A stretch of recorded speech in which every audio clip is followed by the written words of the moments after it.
Največji dar. Šmarnice za otroke 2020. Napisala Marjeta Cerar.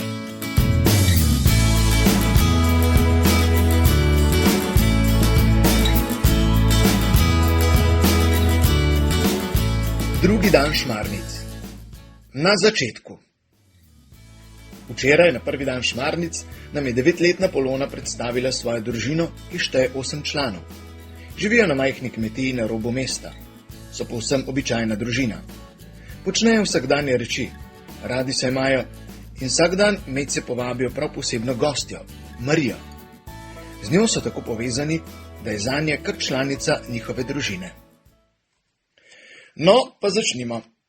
Ko sta se očka in mami spoznala, sta nekaj let čas namenjala zgolj drug drugemu, svojim pogovorom in medsebojnemu spoznavanju. Pogovarjala sta se o življenju na kmetiji, družini, otrocih, željah, hrepenenjih, ljubezni, službah in podobnem. Oba sta izrazila željo, da bi imela veliko otrok.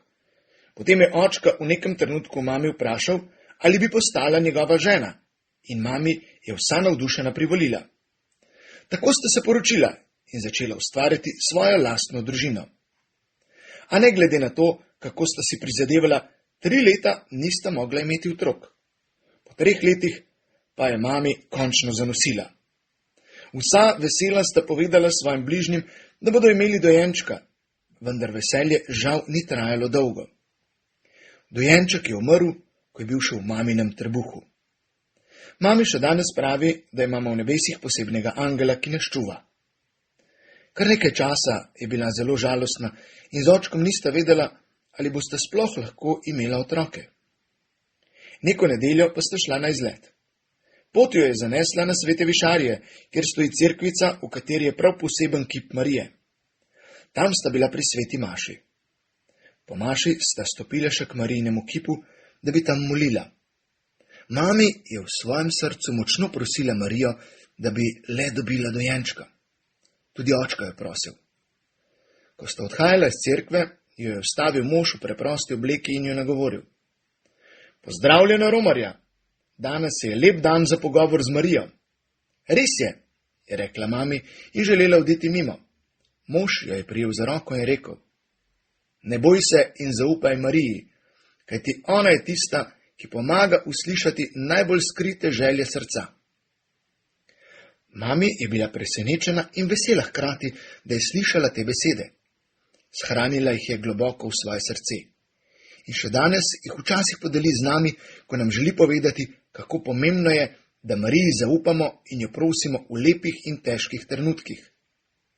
Pozneje je ta preprosti mož postal škof in ob njegovem posvečenju se je mami še posebej spomnila njegovih besed.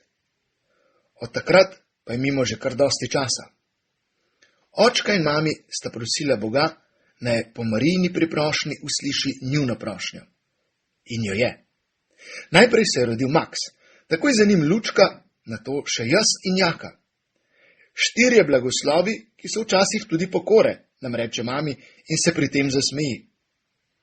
In tako je Marija dobila mesto v naši družini.